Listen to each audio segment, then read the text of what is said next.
You're watching QPTV Daily Social Live, QPTV.org's live daily show. Today, we have a quick COVID-19 update. Behind the Conversations, Queen's Conversations, that's tomorrow, and Queen's Perspective with Rosalind Nieves. And we'll be talking about a special program we have on tonight. Let me bring myself up the screen. I'm James. I'm your host for today. Let's get started with today's show.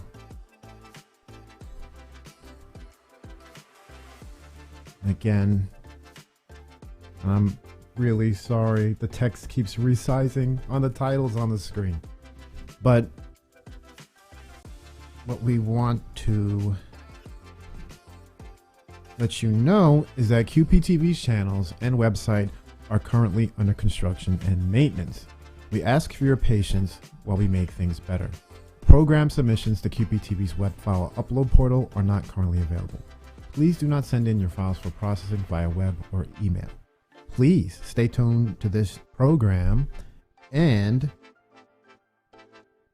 always check out QPTV.org for updates. But of course, the easiest way to always stay up to date is simply to sign up to QPTV's newsletter and weekly guide. That way you get all the updates as soon as we have them right into your inbox.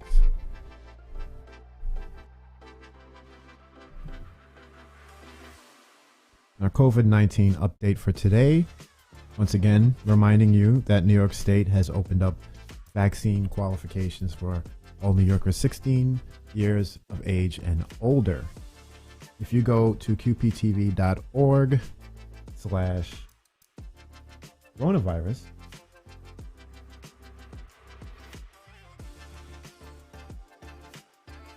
we have two links on the top of the screen that will help you find a vaccine. And on the rest of the page, we have information and videos that you can check out. Both Queen's Perspectives and Queen's Conversations also has episodes specific to COVID-19 and especially COVID-19 in Queens. Not only just information, sort of basic information, but information dealing with the day-to-day lives of Queens residents and how they're dealing with the coronavirus. You know, how businesses are functioning, students, education, how not-for-profit organizations are helping their constituents. You want to check that out. Let's take a quick break and we'll come back to QPTV Daily Social Live.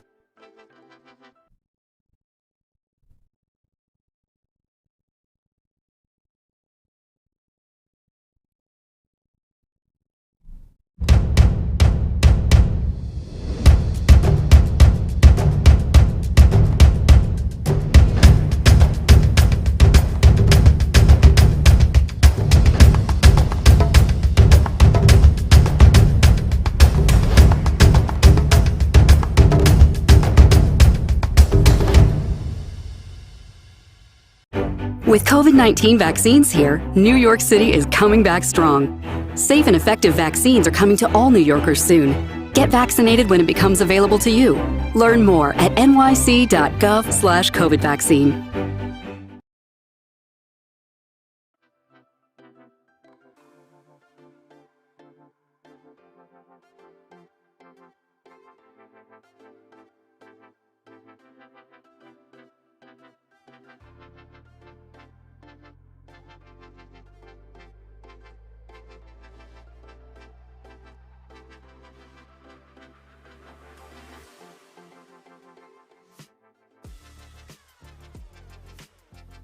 Before we get to the rest of the program, where we tell you about Queen's Conversations and Queen's Perspectives, we want to remind you that tonight, the Mayoral Forum on Culture and Arts. It's tonight at 6 p.m. You can watch here on qptv.org.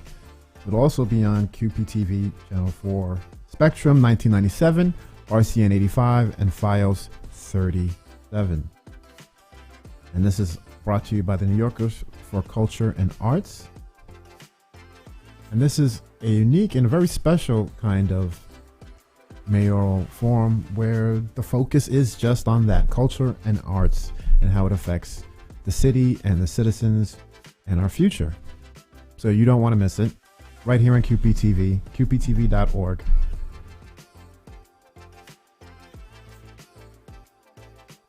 And if you want to know more about these special events, always tune in to qptv.org, but don't forget to sign up to our newsletter.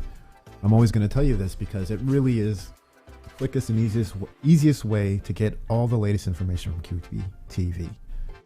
And while we're on this page, you'll also want to check out International Jazz Day, Friday, April 30th, 2021. We have to correct that date. You didn't see that. In fact, let's scroll back up. International Jazz Day is coming up, and we will be bringing that to you on QPTV. Let's get to Queen's Conversation.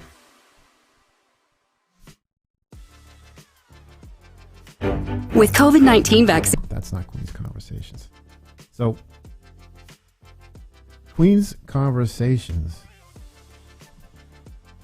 is the live talk show featuring QPTV's award-winning production and hosting team, Lucia Dragos, Norrin Orma, and John Collins, having discussions with a diverse spectrum of Queens residents and leaders. Every topic is incredibly relevant, and every discussion is enlightening. This week's episode will be focusing on the terrible rash of Asian American hate crimes. And what we'll do is we will get that promo to you right now. Recent news reports from Queens and around the country seem to indicate an alarming surge in unprovoked attacks on Asian American people. The attacks often include shouted racial slurs, threats, and cries of "Go back home," "Not your country," and "Killer virus." It's not clear what is motivating these vicious assaults, so we decided to examine the issues behind them in this week's Queens Conversations. Whether this violence is caused by pandemic stress, politics, or the power of simmering long-term racism, we found that people and communities are responding to protect and offer help to any potential victims.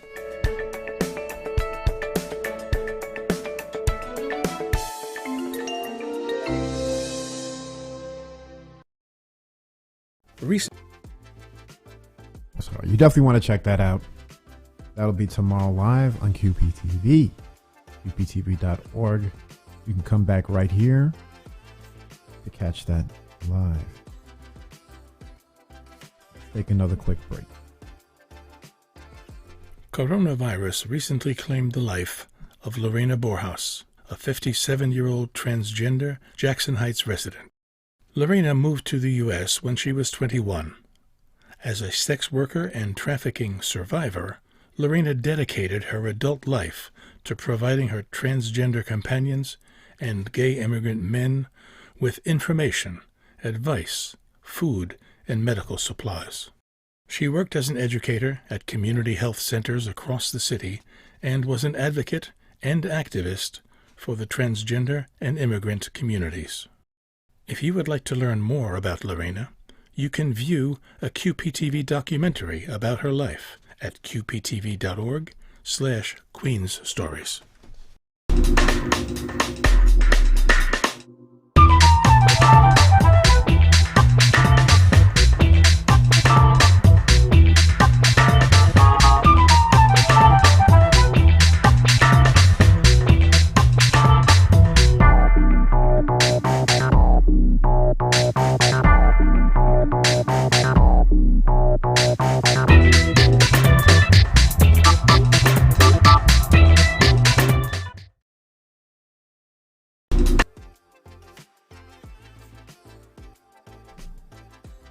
Once again, you want to check out that episode of Behind the Conversations tomorrow, 3 p.m. here on QPTV. And now we're going to present to you a little bit of, a little bit of Queen's Perspective with Rosa Nieves.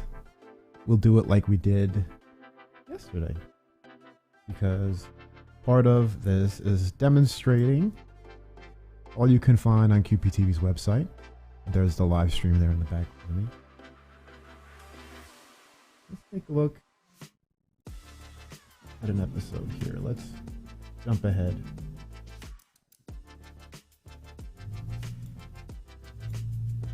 We saw a little bit of that from yesterday. Yeah, I'm just going along with this here. Let's see if we can bring that up.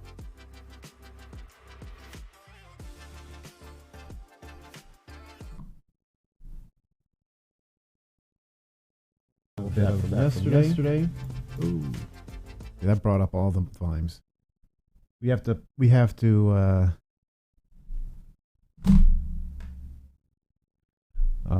I wanted to play directly from there. I apologize. I wasn't fully set up for that particular output. I'll tell you what. We'll try to get that. What I'll do, we'll take another quick break, and then we'll come back to it, because I want to play that clip. It's the beauty of live streaming, television, website content, whatever it is. It's live. It's on the fly. All right, here we go. Let's go with another break, and we'll be right back.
Welcome back.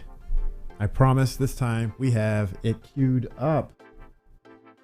Let's just jump right into it.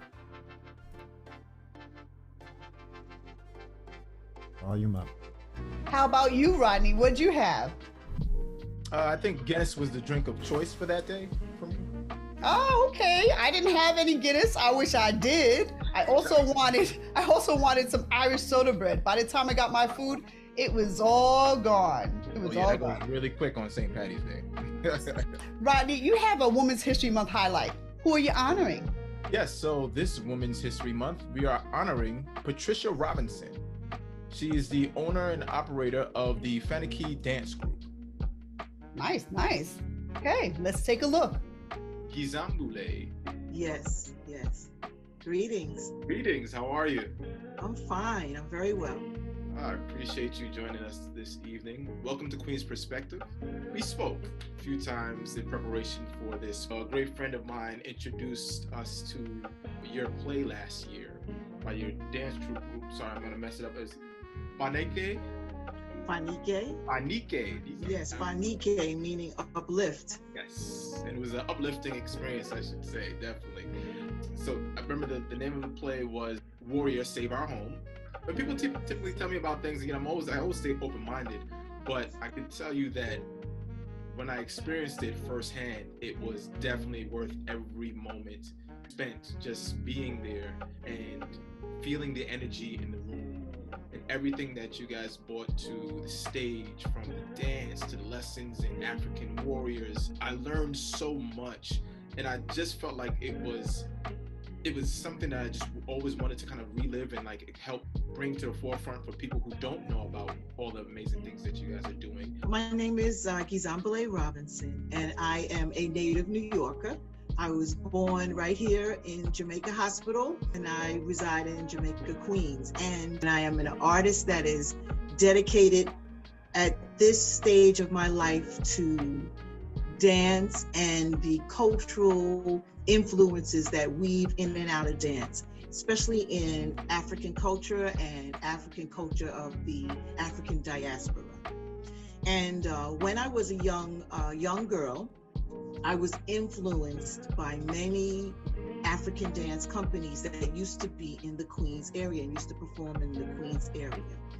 And they were all artists that influenced me when I was a little girl. And I just knew that there was something magical about not only dance, but African dance and African cultural dance. I had dance fever. I was dancing 5-6 days a week, traveling to Jersey, going to conferences in DC, just going to Senegal for cultural studies, 2 different years for about 3 weeks at a time.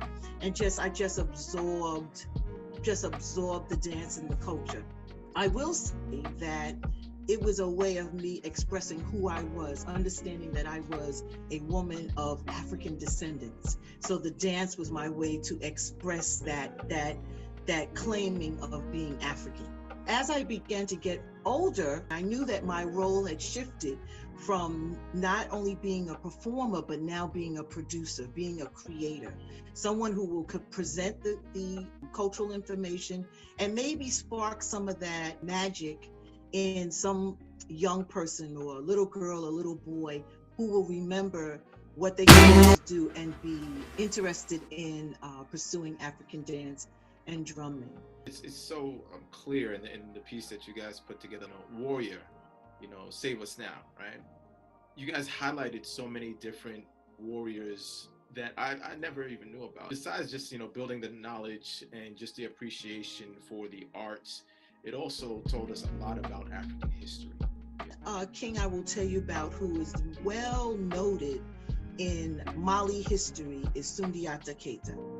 And he was the founder of the Mali Empire in the sense that he brought the different leaders of different groups together. And what is significant about Sundiata Keita was that he had physical disabilities. He was unable to walk. So that was a little snippet of Queen's Perspectives with Rosa Nieves. Go to QPTV.org to check all that out now. With that, we really have to go. We have a lot coming up tonight. Once again, check out the Mayoral Forum at 6 p.m. right here on QPTV.org. Go to QPTV.org right now. Make sure that you are signed up, that you're following us, that you're subscribed. That way you know when all these things are happening. And of course, you could stay tuned to this program, and I'll be happy to share all the information with you. So, thanks again for tuning in to Daily Social Live from QPTV. We'll be back again with more on what you should know from Queens Public Television, because we can't do this without you. In fact, we are here for you. We want you to become part of our in real life social network. That means you can go to QPTV.org and find out how to watch, learn, and create with QPTV. Don't forget to tell your friends about us, share and subscribe, and make sure you be safe and be well.